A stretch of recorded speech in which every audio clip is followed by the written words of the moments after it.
Ladies and gentlemen, good day and welcome to Automotive Axles Limited Q1 FY26 earnings conference call hosted by Batliwala and Karani Securities India Private Limited. As a reminder, all participant lines will be in the listen-only mode, and there will be an opportunity for you to ask questions after the presentation concludes. Should you need assistance during this conference call, please signal an operator by pressing star then zero on your touchtone phone. Please note that this conference is being recorded. I now hand the conference over to Mr. Shailesh Raja from Batliwala and Karani Securities Private Limited. Thank you, and over to you, sir. Thanks, Shubham. Good morning, and thanks to everyone who have logged into Automotive Axles Q1 FY26 earnings conference call. From the management side, we have with us Mr. Nagaraja, President and Whole-Time Director, Automotive Axles, Mr. Ranganathan S., CFO, Automotive Axles, and Mr. Kishan Kumar, GM Meritor India. I would now like to turn the call to Mr. Nagaraja for the opening remarks followed by Q&A. Sir, you may begin now. Yep. Thank you, Shailesh. Good morning, everyone. Once again, welcome to this Automotive Axles Q1 FY26 earnings call. I have again with me Mr. Ranganath, CFO, who will be able to take up any of your questions related to the finance. And then I also have my colleague Kishan Kumar Udupi, President and Whole-Time Director, MHVSL, who can bring in more information to the end markets.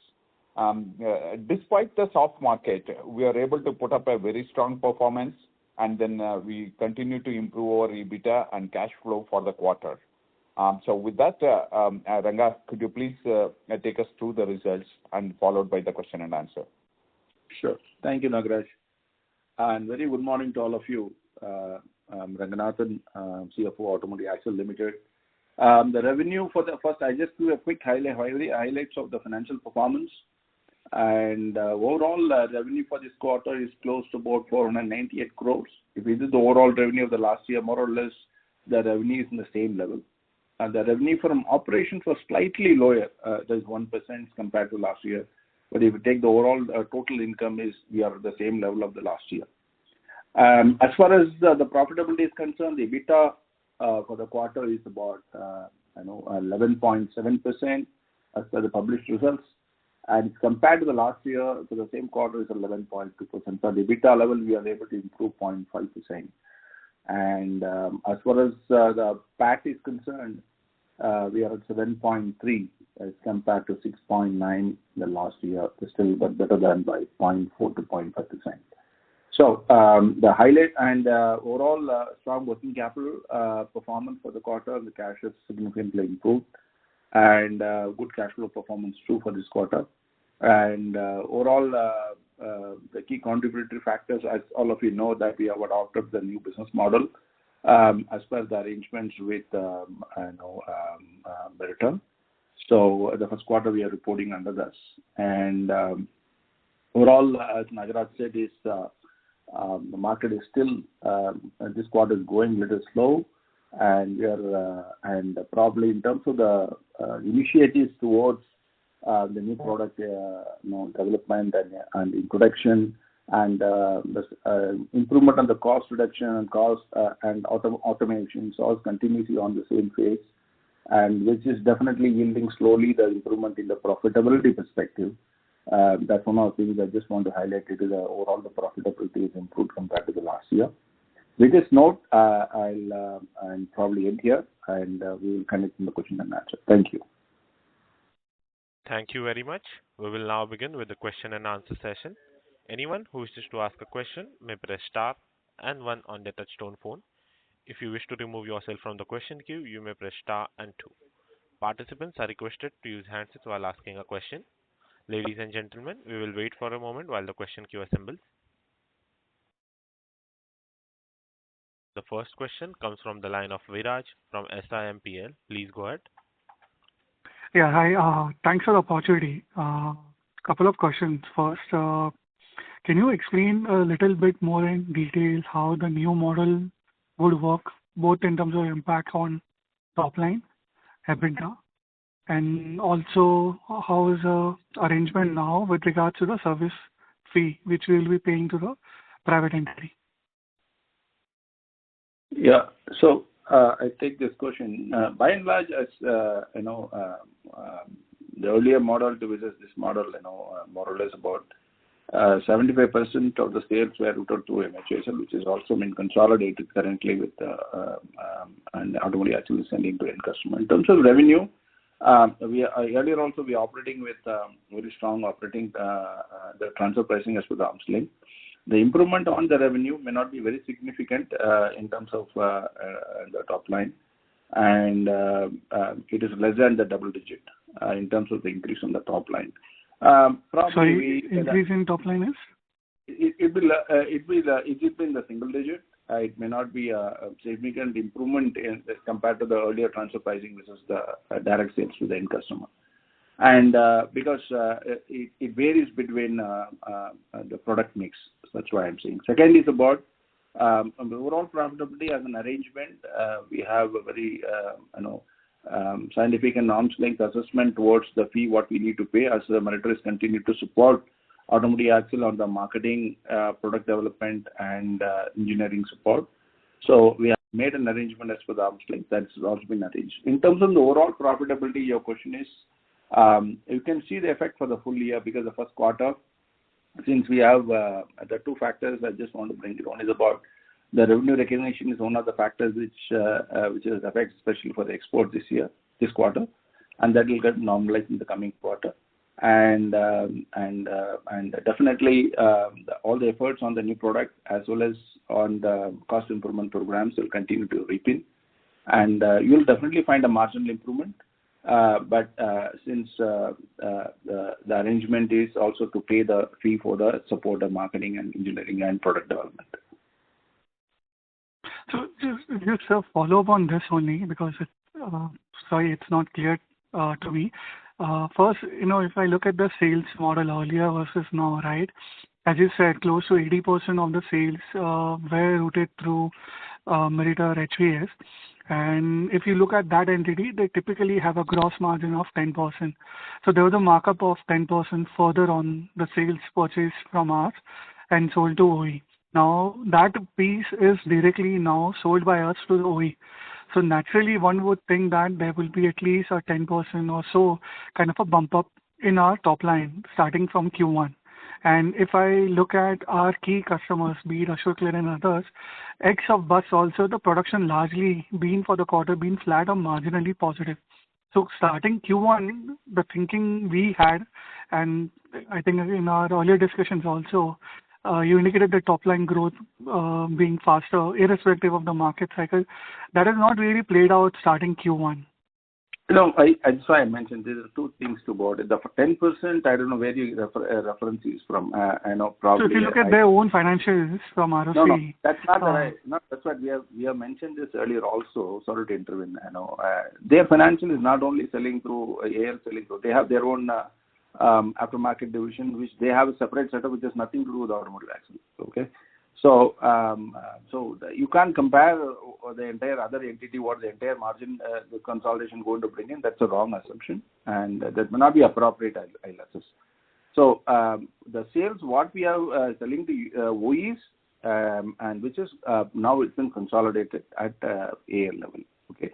And whatever the MHSL has got their own initiative of aftermarket which continuously with other unit. That's Automotive Axles has no role to play there. Secondly, about I know you talked about it, the revenue. Yeah, there will be an upside on the revenue when the consolidation is concerned, but may not be 10% for sure because that's not appropriate to consider. Point number two is about I mentioned that being the first quarter. The revenue, some of the revenues we have to follow as per the accounting standard Incoterms, and the revenue could not be recognized, especially on the exports. That will get normalized. That will show a little bit up on the top line. And again, when you look at it in a shareholder outside, is a holistic revenue. What you see it is also has an effect of the domestic market, and it is a combination of both. So if the domestic market comes to normality, and probably the sport on the top line, you will definitely see a little bit much more as compared to what you're seeing today. Okay. Second question on this only. Can you give more detailed perspective how the service fee would work? It's an absolute fee which we'll be paying every quarter, or if it's percentage of sales, and if it's percent of sales, then what is that fee structure now which we'll be having to pay to the private entity? Yeah, that's what I'm saying. This is basically scientifically done with assessment of the two professionals to see what is the fee to be paid, and it has been assessed as per the arm's length. This has been determined, and it is a percentage on the revenue. It's a percentage on the revenue what we pay outside the sales outside our group entities. Means that most of the sales, what is the Indian OEs, what we do, basically it's what the fee is applicable. So so overall basis, it's just basically an arm's length, and probably that's how the arrangement has been made now at this moment. So net effect of post this fee structure and post full consolidation of export, I'm assuming export we would have not recognized any revenue this quarter. Correct me on that. So post consolidation of that and post now the new fee structure, the net effect to Automotive Axle at the EBITDA, should we see a material margin improvement also? Assuming the market stays where it is. I am probably there will be an improvement in the margin, which is actually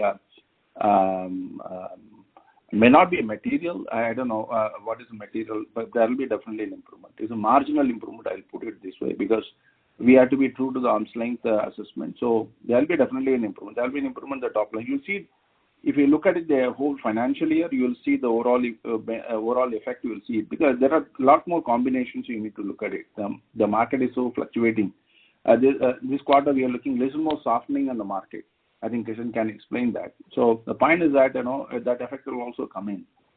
We can't stand alone pull out and saying that it's difficult, because when you do that. So the point is that definitely there will be, per se, the consolidation will definitely give the margin improvement, no doubt about that.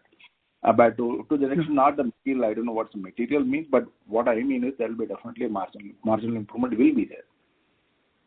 Okay, just two more questions. I'll come back in queue. We have been working in filling the product gaps pertaining to the bus segment. And any update you can give whether that has been commercialized, either the 13.5 or the 15 meter or the 9 meter segments which we were working on. Any update on these new product development? Yes, I can. Thank you for the question. So I'll start with the 13.5 and 15 meters. So these two are already supplying in proto batches, and we'll be going into production soon, which is as per our plan. And coming to the other one, which is the we have discussed in the past, the new development. The business discussions and commercials are going on with the customer. So we have finalized the specification and design, and we are hoping to close the commercials first in this quarter, which is the Q2 of this year. The other two, 13.5 and 15 meter coach, as I mentioned, the proto trials are going on, and we have received good feedback on that. There are some tweakings required, as we expect after the trials, which also we are planning to complete in the Q2 and early Q3 of this year. Okay. Last question. So you said service fee would primarily be on the domestic OE business and not on the export, which is done to group entities. Correct me. So in terms of export, how would one now look at the margin compared to the domestic piece? And a related question is, if you look at the private entity, I understand they also have aftermarket, but if I remove the sales which are supplied by us to them, and then eventually they are supplying to OE, that 20% of sales in the margins they earn would imply, the gross margin they will be earning on that 20% sales aftermarket would be in excess of 40-50%, which is quite abnormal for an aftermarket business to be in. Hence, the assumption what I was alluding earlier. I don't know. I'm not reviewed their financials to see what margins they are making in terms of that. And as far as the automotive axle is concerned, the sale is consolidated. And we have made an arm's length assessment. Based on the assessment, we fixed the fee purchase payable to them. Yes, you are right. This is basically for the largely for the domestic OE supplies, and for intercompany exports, this fee is not applicable. And but there will be a marginal improvement in the margin for this consolidation.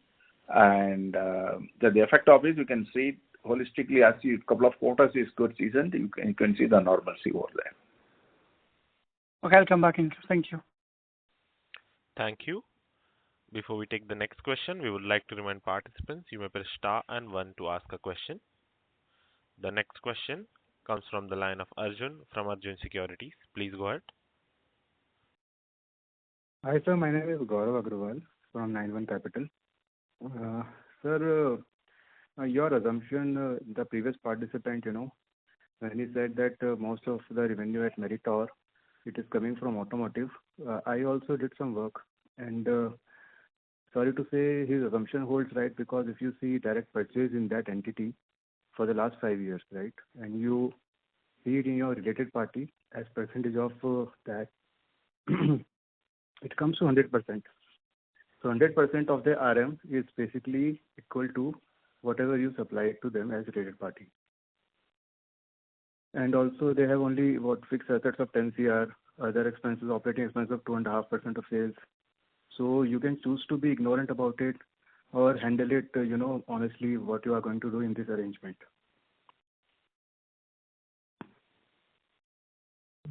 So what's your question? The question is the 10% gross margin which Meritor is making.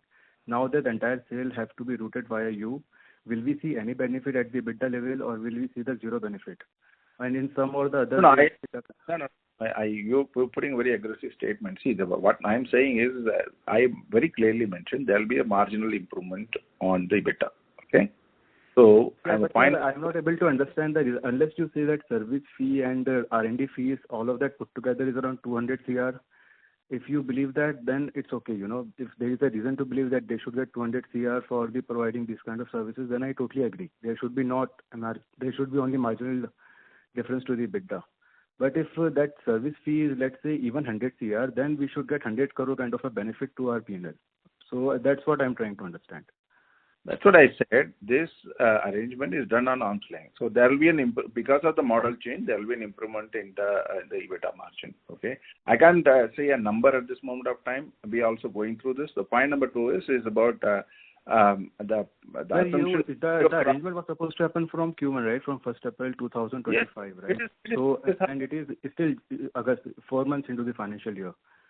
So still the arrangement is being decided upon, or we'll get to know later part of the year, or when will it be announced? No. You see as an investor, you see the effect of we need to see some, right? I mentioned it. The first quarter we have the revenue recognition point, which is as we change the model, that will get seasoned out in 3 to 4 months time. Depends on the income terms what we agreed. And definitely as a standalone, if we look at it, under the new model, this new owner will have a benefit to the P&L. And the previous participant also mentioned it will be a material. I said material is a relative term. I mentioned very clearly there will be a different... It's not a relative term. We are the entire 200 crore rupees of gross margin. It's very material, right? I think... Yeah. One thing, so I think you need to... Crore, I think you are... 200 crore profit pool, even if 50 crore comes to our account, right? So it is 2.5% of your revenue, or as percentage of your EBITDA, it is like 25-30%. Last year, 220 crore EBITDA you made. If you add 50 CR, it's like 25% addition to your EBITDA. So it can be quite material. And the profit pool is large enough, right? And the other entity, they have only 10 crore of fixed asset. So I don't understand with 10 crore of fixed asset, what kind of manufacturing are they doing? Just hold on a second. I think, Ranga already mentioned they not only have this business, and they also have an aftermarket business. Okay? So I think we don't have the complete details of what their margins and what is that they're doing. If you want, I have calculated everything. You can give me your email. I'll send you everything. I think it's fairly easy to conclude that most of their what we have included, to them. what we have concluded is with our visibility, like what Ranga has mentioned, there is going to be an improvement.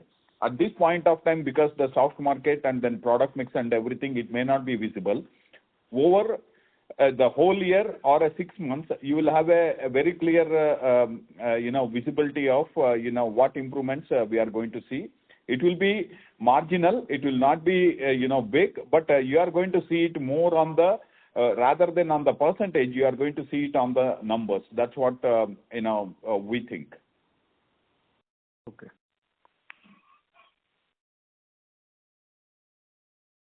Next Thank question, you. please. Thank you. The next question comes from the line of Radha. Please go ahead. Hello, sir. Thank you for the opportunity. So my question was in buses. So with the 13.5 and 15-meter buses that you mentioned that you'll be supplying from 2Q or 3Q onwards. So currently, who is supplying to Ashok Leyland? And what is the expected share of business gain with this customer that you expect from the buses segment in the next 2 years?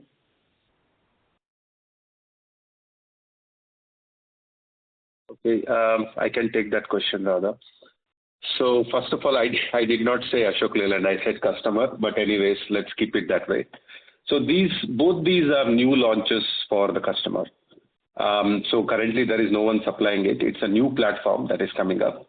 And like I mentioned, we did some tweaking to our one of the products so that it is suitable for the application. So the volumes are pretty low there, as it is a launch program, and it may not impact our overall share of business significantly with this customer. And over a period of time, the customer has an aggressive launch plan, but that has to be realized only after the market acceptance of the product. But overall, it looks like a big growing market, and the customer has the right strategy, and we are present 100% with them. So I can leave it there. So then, in the other bus model of the existing customer, who was the current supplier? The other one is our competition. You can guess there are two. One of them is the competition there. Okay. So secondly, is there an opportunity to make axles for the buses segment for other customers also other than Ashok Leyland? In the coach, probably the chances are few, because the other customers, for example, Volvo, if you see, they're already using our axles, which are imported directly through them. And then it's a very niche segment. Not many OEMs are present. Not other OEMs are present. Coming to the smaller one, yes, there are opportunities, but I think our focus is right now to get the product out, and then we will pursue with other OEMs.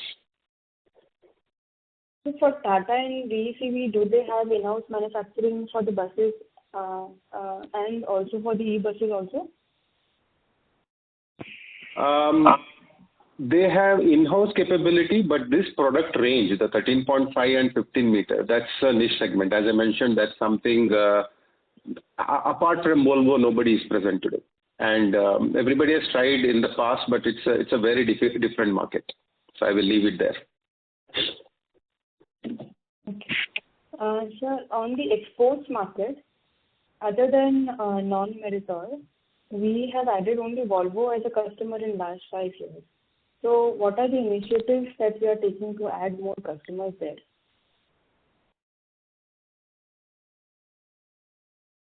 Kishan? Sorry, can you repeat the last part? Yes, sir. So in the exports market, other than non-Meritor, we have added only Volvo as a customer in last 5 years. So what are the initiatives that we are taking to add more customers? Okay. So like you said, the first part is right. We always supply to our own entities elsewhere. And we don't typically do a direct sales because the application, the business model, and the legal requirements are very different in the regions. Volvo or currently UD, that is a different case because that is a division that is sitting in India, and the discussions and the techno-commercial closes here. It's only a supply that goes to the other plant outside India. But everywhere else, we have our own presence, And like I said, the application, techno-commercial terms, legal requirements, that's all handled by the regional teams. And that's why we supply to our own entities and they interface with the end customer. And also, there is a lot of value add that happens at the region. So we only supply the subcomponents, but the value add, final value add specific to the region happens at those locations. And that's been the strategy, and I don't see that changing in any near future. Okay. So in previous few calls, you have mentioned that you were in discussion with a few OEs to add them as your customers in the export market. So what is the update on that? So you are talking about deemed export. So let's say if one of the customers in India, they want to do an export, we always have the right to approach them, and that's our right, that's our business. So it is a deemed export. That is possible. But going to the location where the... Sorry? Direct export, sir, not indirect. Direct export is only through to the sites of Cummins or the entities of Cummins, not directly to the end customer. Okay. Yes, sir. Thanks. I will come back in the queue. Thank you. Thank you. The next question comes from the line of Purva Zaveri from One Up Financial. Please go ahead. Hello. Yes, sir. Hi, good morning, sir. So I had a few questions, sir. So firstly, sir, on the overall outlook for FY26, do you see the demand softening or you see the year flattish here? Kishan, can you take it? Yes. So let me step back. So what we are seeing, okay, let me start with the overall industry, what's going on. So typically, if you go back 10 years or 12 years, the historical cyclicality of the industry, we see that after, let's say, 2 stable years with good volumes, we see a dip. And usually the dip is pretty severe, like we have seen 15-20% dip.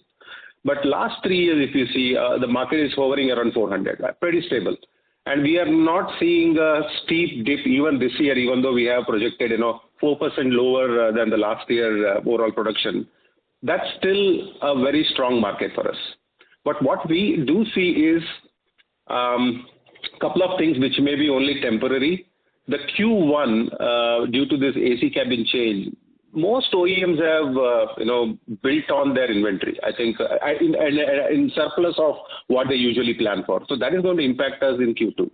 And then the second one is monsoon. Typically, we see that when there is a good monsoon, the freight movement is low. And this year looks like it's above average monsoon. And also it started a little bit early in the country. So both these will, probably the Q2 will be much lower than what we initially anticipated. But we do think that Q3, Q4, that's where we start seeing the other programs that the government is doing. For example, infra. The industrial activities are very low, even though there's so many infra projects programs launched. But those will start kicking in after the monsoon. Hopefully Q3 and Q4 we will see the market coming back, and we are very optimistic that it will be at that 400 or plus minus 3-4% level. Okay, sir. Thank you. And sir, another question to CFO, sir. So I wanted to ask about the other expenses which came in around 75 crores. So you must have classified the fees paid to the Meritor in this other expenses. So can you just quantify it, how much fees have we paid to Meritor? At this moment, I don't have the detail with me, but it is grouped under the other expenses at this moment of time. So, sir, going forward, we can expect other expenses to be in the range of 15%, 15.5%? May not be. I don't think so. So can you just yes, give the guidance? Probably, yes. It depends on, again, the product mix. Again, I'm saying, so, yeah, it will be around 12-13%. All right, sir. From Q2 onwards or for the whole year to 12-13%? Yeah, we need to see. The first quarter we have just moved it to the new model. Okay. So we may have to have a little bit of these things settled down next couple of quarters. maybe Q3 onwards, you can see a reasonable normalcy in the overall financials. Okay, sir. And the incremental revenue from the direct sales by us won't be having, will be below 10%, right? The growth Yes. in the sales? Yes. All right. Thank you, sir. Because see, for example, I don't know, there are a lot of calculations is going outside. Investors are much more informed. Information with them, they're going at. The point is that our transfer pricing for the financial year last year also is well made, and no compromise on the transfer pricing is concerned. It is as per the arm's length, and it's been certified by the people. So this model is basically in response to the shareholders' decision. And probably a lot of expectations all of you have. I completely respect that, and but we also need to be when we adopt a model, the change of 44 years, we have to gradually adopt into the new system. The expectations are fine, we respect that, but we may have to take the business in a gradual way, because there are some values which other entities are creating. We need to respect, and we need to have a arm's length model. Being a listed entity, we need to align. The compliance is a very critical aspect for Automotive Axle. So we've gone ahead with the right process in terms of setting this. It's probably the intention is very straightforward, and we want to be very honest to the shareholders. I just wanted to place it across the board. And sir, can I just squeeze in one question, sir? Yes. So, sir, we have seen gross margin improvement in this quarter. So what would be the reason behind? Would it be product mix? Probably this quarter is concerned, overall basis is basically, yes, a couple of things probably Nagaraj can add value. One is about the new product which we have introduced called 18TG, which is probably the volumes are slightly picked up this quarter. This was one of the reasons that the mix definitely has a benefit. And secondly, we also have other side, the flip side of the mix is about export revenue is not recognized. But very important point is about very consistently for several years, we have a very focused approach as far as the cost improvement programs are concerned. And all of you know, the last 1.5 years, we have very seriously considering automating our manufacturing lines. We have recently certified, last year was certified by TPM, and we are adopting Industry 4.0 for all the value stream one by one.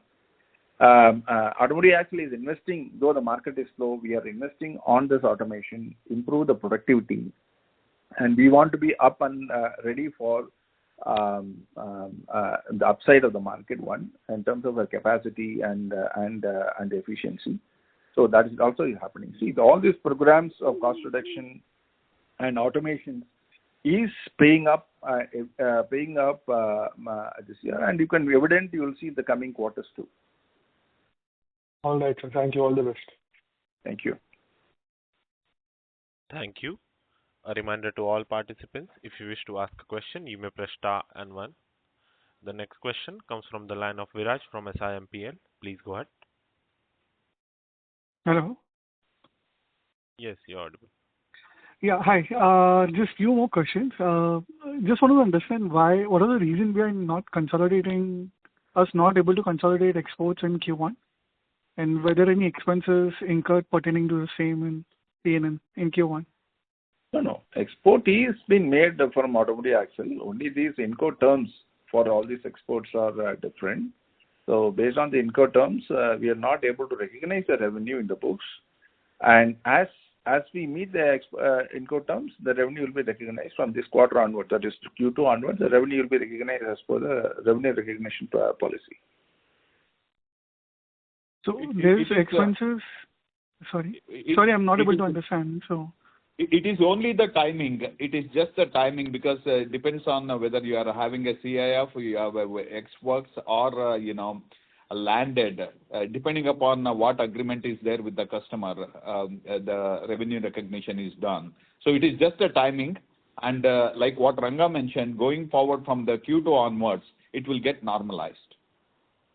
And the expenses, have we recognized pertaining to the same, or that is still yet to be? No. When the revenue is not recognized, automatically the COGS relevant to the export is also not be recognized. So it goes hand in hand. Okay. Second question is, in terms of export, what is that you're hearing from your key group entities, across the globe? So I think for this year, we were also looking at a sizable capex to modernize the Mysore plant. So any color you can give in terms of what is that you're hearing from key markets in terms of export, and any update on the capex? I will take the first portion of it, and Kishan, you can add. So as you can see that, North America, with all these tariff discussions going on, the end markets are, very, very low. So we have always been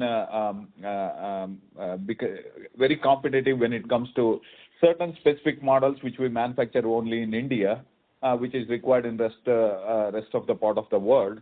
And at the same time, also when they have peak demands where we can act as a layered capacity. So the investment what we are doing is not only for the export but also for the domestic. As Kishan mentioned, end market is changing, new products are coming. There is a lot of requirement in terms of product performance. Obviously, along with that, this will also drive our productivity improvement and reduction in operational cost. So this is when we started investing, we thought that the end market, especially in North America and Europe, is going to hold.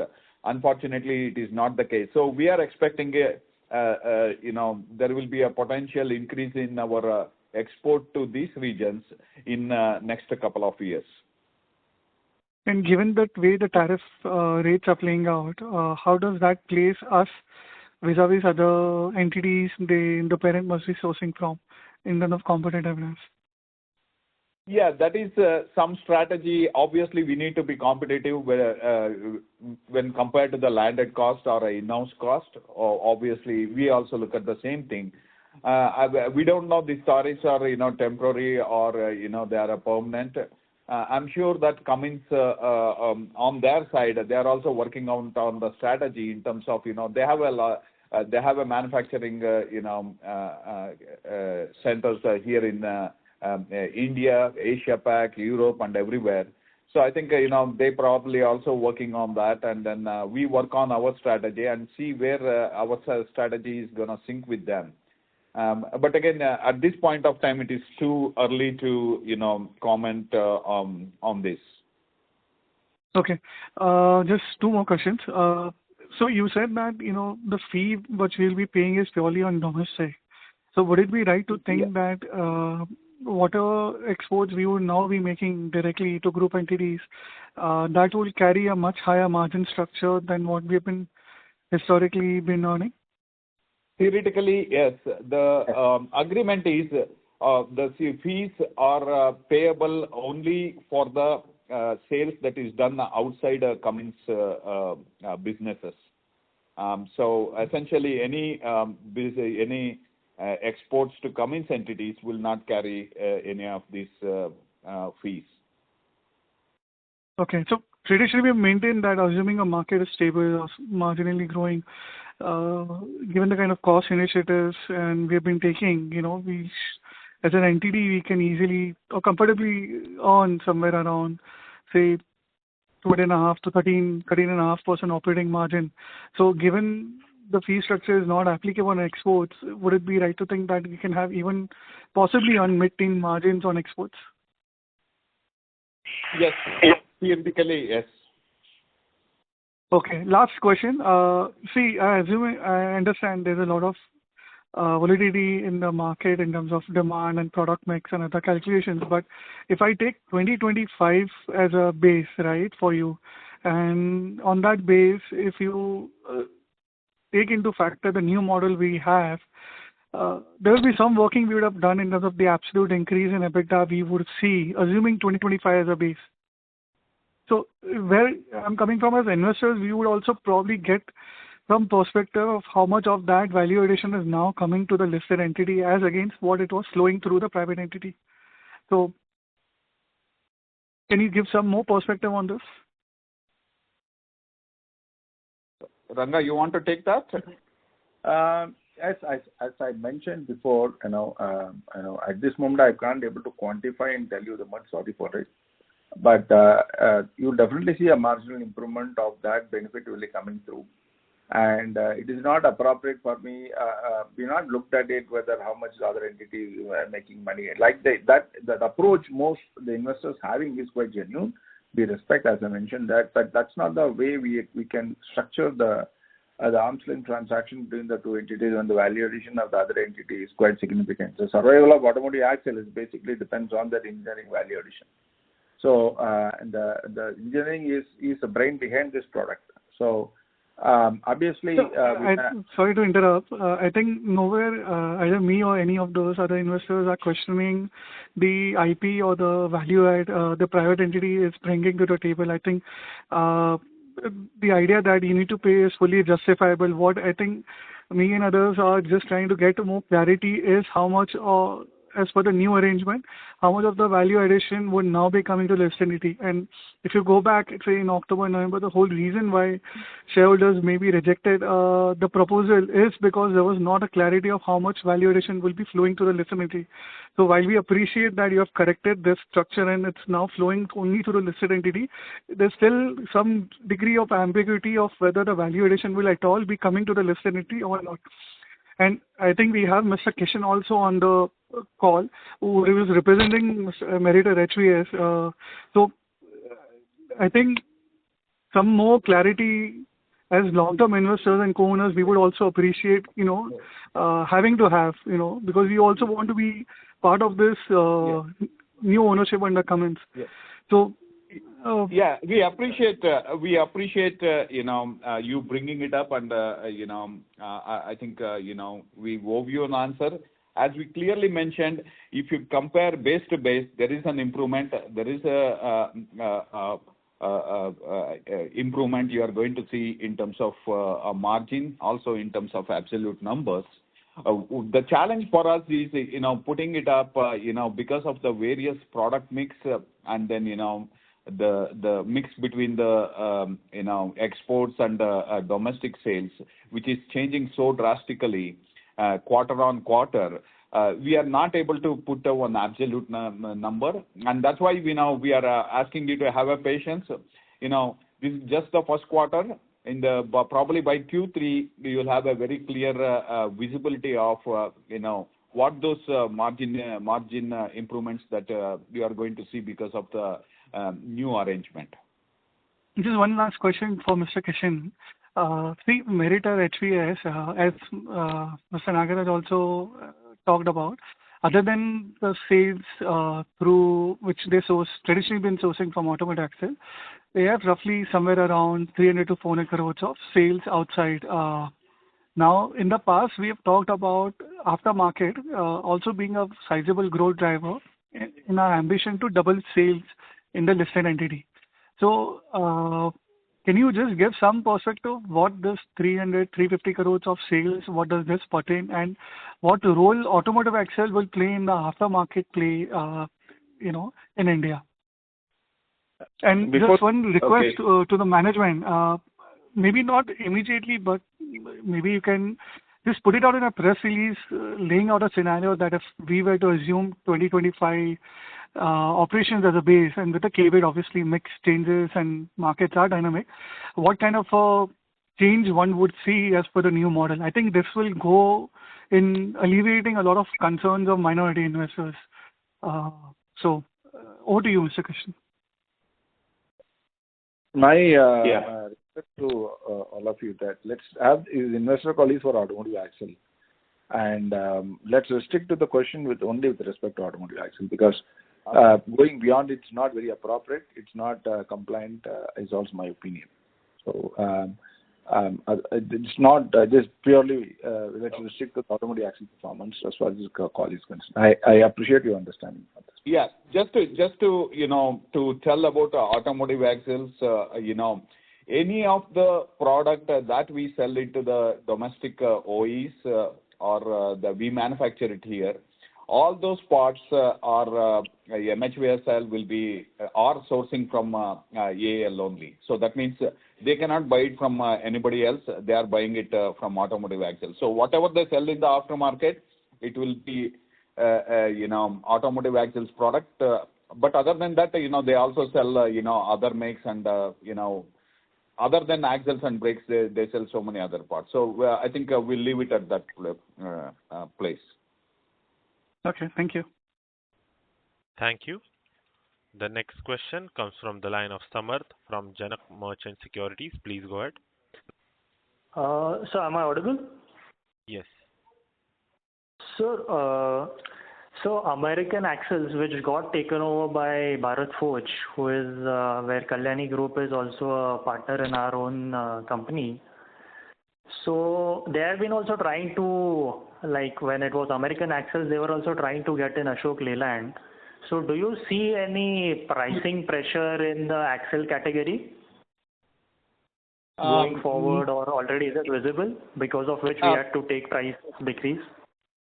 No, I don't think so, because in fact we also supply some brakes to American Axles, for the another OE, through the American Axles. So essentially what we see is American Axle and us, we continue to be competitors. We continue to, compete for the share of business. That has been happening for the last several years, if I'm right, at least for the last 10 years. I think it will continue to, happen. And then we are very confident in terms of the products that we are developing, in terms of the manufacturing capability and capacity what we are having. So we hope, and then we continue to put efforts in winning as much as share of business with the customer as possible. So this, whatever the recent transaction has happened, it is not going to change the way Automotive Axle is going to operate or pursue potential businesses. Just add to what So we haven't seen any pricing pressure. No. See, I just add to Nagaraj said. See, in an automotive industry, as far as the OE is concerned, we'll consistently face the pricing pressure. Okay, in terms of the value additions and passing on benefits, continuously be there. Not with us with respect to any tier 1 or tier 2 suppliers are concerned. That continues.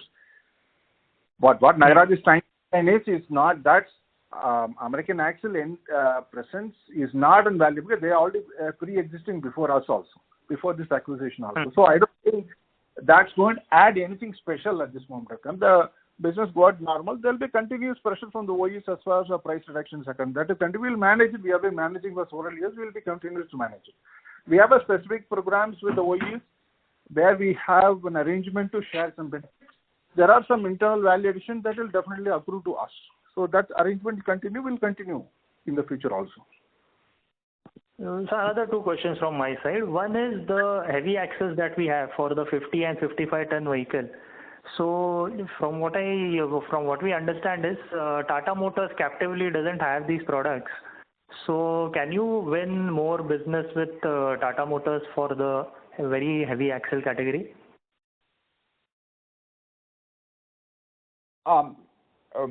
Let me just try to answer, Kishan. You can add to that. No, we continuously, explore opportunities with the OEs. There are, new OEs other than to whom we are already supplying. They have approached us, inquiring about certain, not just this particular product, the potential other products that we have developed. So continuously we are looking at the opportunity. If the business makes sense, if it works out, why not? Yes, we would like to, supply to Tata, not just Tata, any other OEMs as well. Kishan, you want to add anything?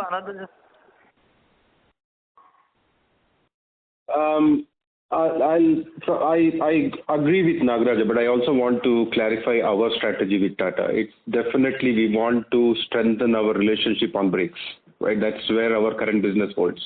And then anything add on, and I don't know where you're getting this data that Tata is looking for or may not have the right product. They already have a product which is in the market.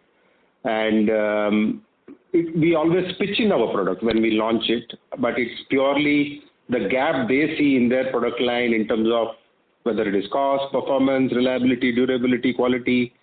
That is what is the pull. Otherwise, it's purely, an interaction with Tata on brakes alone today. So, and on the brake side, so in brakes, like 30-35% cost is a casting cost, and we don't do our own castings. So as we gain scale, do you have any plans of getting castings for captive purpose, or you can even export it out of India since you will be able to build a scale? Right now, we are looking at multiple.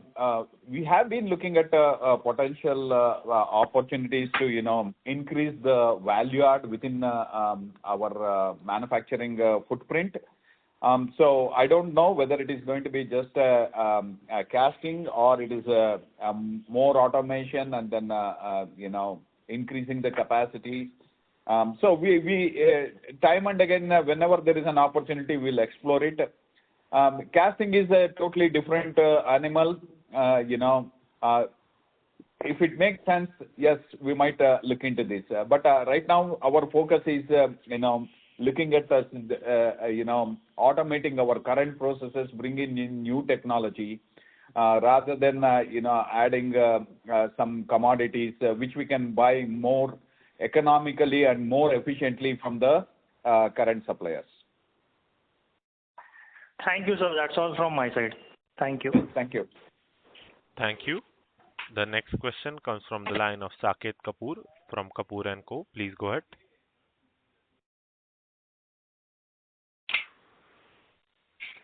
Mr. Kapoor, your line has been muted. Namaskar, sir. Thank you for this opportunity.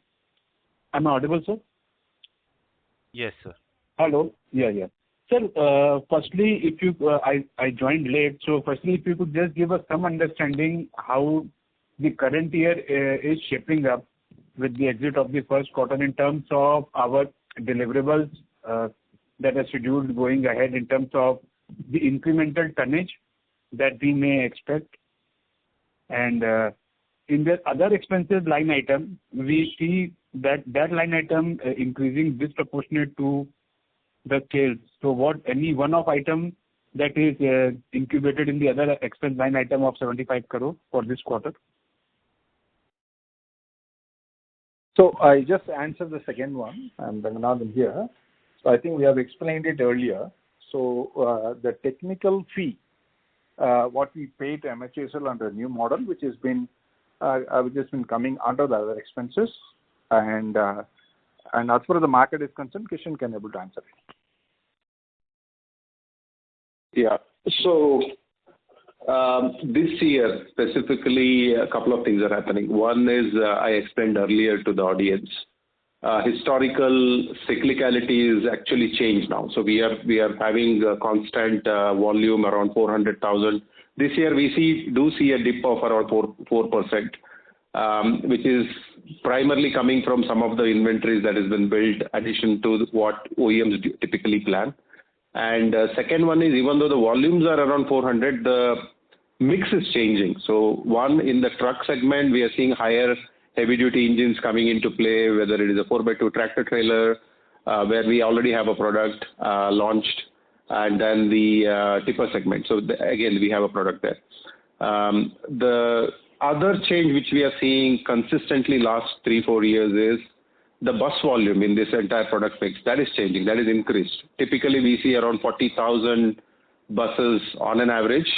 Last 10 years, if I take a average of bus sales. But last 3-4 years, we see consistently 70,000-80,000.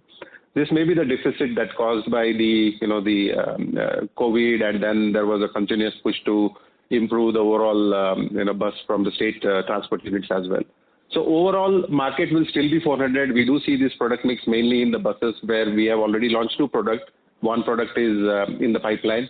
And the heavy segment, what you mentioned, the tonnage carrying capacity, in terms of tonnage carrying capacity of the vehicles, we have for 50 to 55 ton range, the axle already in production.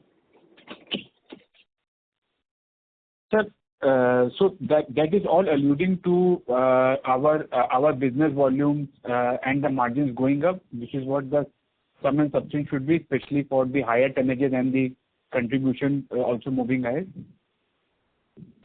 The per axle realization in terms of pricing, yes, it is definitely more because there is more metal, more content, more technology. Yes. And sir, for this other expense which you mentioned for the, I think, so the Meritor part, so this is going to be directly proportional to the sales, or what should be then the number we should penciling in going ahead? Just to understand what should be the percentage. Yeah. No, the point is that the arrangement, I mentioned earlier, the arrangement for the support of engineering and product development and the marketing, they are based on the arm's length. We have fixed a percentage, we have fixed base, which is a percentage to the sales to the domestic OEs. So that will be payable to MHSL for the valuation what we are bringing in. So I mentioned it earlier. Just wait for a couple of quarters. Third quarter onwards, you can see a your normal view about this transaction. Sir, last for 2 lines I completely missed. If you could just repeat, fourth quarter or what you were trying to say. No. We want to see. We want to have some holistic view. I said at least 3 quarters you need to go through. So I just requested that you hold it till the third quarter and see it. Then if you still have any points, we can also discuss that. Okay. No, if you could just elaborate the component for it. Out of the 75 crore, how much is attributable to the commission part or the special expenses which we have paid for the technology and the sales promotion? No, that's what I said. Hold it for a couple of quarters. At this moment of time, I'm not. I said the percentage is based on the sales what we made to the domestic OEs, and hold it. Your question for next couple of quarters. My request is that. Okay, but will our margins be protected, sir? When 100%, we are selling 100% margin is protected. I mentioned earlier also, and Nagaraj also reinstated that this new arrangement definitely there will be a marginal improvement on the margins. And the market expectation is high. That's what we have given a very clear communication the earlier part of the call, that there will be a marginal improvement on the margin. As per the per se this model is concerned, see the margin on a holistic way when you look at it, there's various other elements too. Mm-hmm. One element is about the product mix. Other element is basically the market fluctuations. So definitely we are doing our best to make sure that automotive axle margins are well protected. Under the new model per se, there will not be any deterioration in the margins. There will be a marginal improvement of the margins. Okay, and the last point is for this quarter, how are the programs for the deliverable schedule if we compare it with first quarter or with the last year? What are the current sentiment and this tariff part of the story, sir? I joined late, so what would be the impact on us, if any, on the same? If these 2 points you can explain. Could you repeat that question, please? Sir, firstly is how are the quarter 2 deliverables currently ongoing with respect to the programs which we have from the OEM, the current ensuing quarter, and how are these comparables with the first quarter or the last year similar quarter? I just wanted to understand the business sentiment, and secondly the impact of tariff, if any, I think so, from the US part. How are we prepared for the same? I'll take the first part. Nagaraj, Okay. Nagaraj, I'll take the first part. So this quarter is, compared to last year's quarter, it's about 5% down. And there are many reasons, like we were discussing in the past, the AC cabin changeover. That has actually created a lot of additional inventory with OEM. So we are seeing that impact coming into this quarter, which will subside going forward. And then the monsoon is also playing a role, which is typical. We see that from Q2 onwards. This year, only thing is the impact is slightly longer than what it was earlier because of the early monsoon and also higher than above average monsoon. Coming to the tariff, I think every day morning we wake up with something new. I think anybody's guess right now, 50%. That's just impossible for anybody to navigate. I'll put it that way. And what percentage of our business is directly affected because of these tariffs to our U.S. counterparts? Our export to North America is pretty small, so it's not a big concern for us. And also, as you know, North America market is already 50% down, and they have capacity. Like Nagaraja was telling earlier, only where we are 100% present, only that is where we may see this impact. But otherwise, it's insignificant right now. Okay. And two small points I enjoyed the queue. Firstly, sir, about the capex, how much are we going to spend for the capex, especially for capacity augmentation and further product introduction? And secondly, on our path to double our revenue, I think with the 5-year program which was outlined last year, how well are we progressing, and what milestones are we expected to reach this year and next year? If you could just elaborate these 2 points. Yeah. So I'll take that. Right now the board has already approved about 120 crores that we are spending on the capex, including our capacity, capability, and then equipment replacement and also automation. So all those projects put together. So what we see is, I can split it into, let's say, phase 1 and then phase 1A. The phase 1, we will be completing it by end of this financial year. So we're going to start seeing those benefits, improvements coming in during the later part of first quarter of FY27. And then coming to the phase 1A, we should be able to complete those upgrades and investment and commission all the equipments by December 2026. So that's a third quarter of 2027. So essentially, what I call is this: the first initial investment will be completed in the next 18 months or so. And in the meantime, we are already developing on working for to meet our FY2030 goals. What are all the other additional investment that we need to do, including our product strategy, including our manufacturing strategy. We are working on that. So that we should be able to complete, kind of finalize by end of this year, and go to the board to seek their guidance and approval. Okay, so 120 is what we'll spend this year. This is what we have outlined. This year and next year put together, mainly on the specific capacity enhancement, capacity and capability enhancement projects. This is other than sustenance capex. Okay. Yeah. And for the product introduction, sir, you mentioned the new products launch would be there for the second half. Yeah, towards the end of second half, we are kind of looking at this point of time, we are kind of fine-tuning the product specification to meet the ever-changing customer applications and demands. So we'll be having a prototype ready by end of this year, and then we need to see when the actual start of production happens with the OEs. Okay. And so lastly, sir, taking all these factors into account and the business modeling which we have done, does the quarter 1 business environment gives us an understanding that we will have a better year in terms of higher tonnages and thereby improvement in margins and profitability for a year as a whole, or we need to wait for another quarter to get that understanding clear? How are we seeing the landscape for us for this financial year?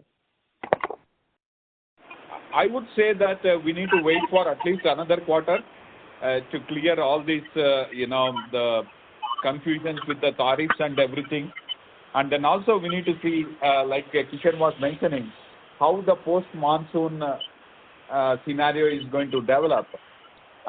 We think that it will be flat or slightly lower compared to last year. But unless something goes drastically wrong, we should be putting in a good performance. Okay, sir. Thank you for all the elaborate answers, sir, and all the best to the team. Thank you. Thank you, sir. Thank Yeah, you. can we close the call because already exceeded the time? Ladies and gentlemen, that was the last question for the day. I now hand the conference over to Mr. Shailesh Raja for closing comments. Thank you, and over to you, sir.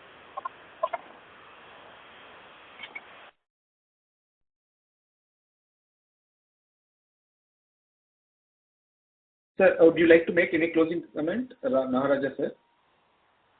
Again, thank you very much for calling into this earnings call. Really appreciate it. I know that there are a lot of questions out there with regards to the new models that we have put in there. What I would like to assure every investor is that the automotive axles interests have been always taken care of. That is the highest priority. And at the same time, we also want to ensure that we kind of respect the legal requirements like arm's length, deal with a related party and everything. So we have a very strong, legal team. We take their advice before we make any of these decisions. So whatever the investment we are doing, it is going to really help us to, improve our position, improve our share of business. At the end of the day, improve our profitability and net worth of our company. So please continue to have our confidence in us. We will continue to do our best to meet your expectation. Thank you. Thank you. On behalf of Batliwala and Karani Securities India Private Limited, that concludes this conference. Thank you for joining us, and you may now disconnect your lines. Thank you.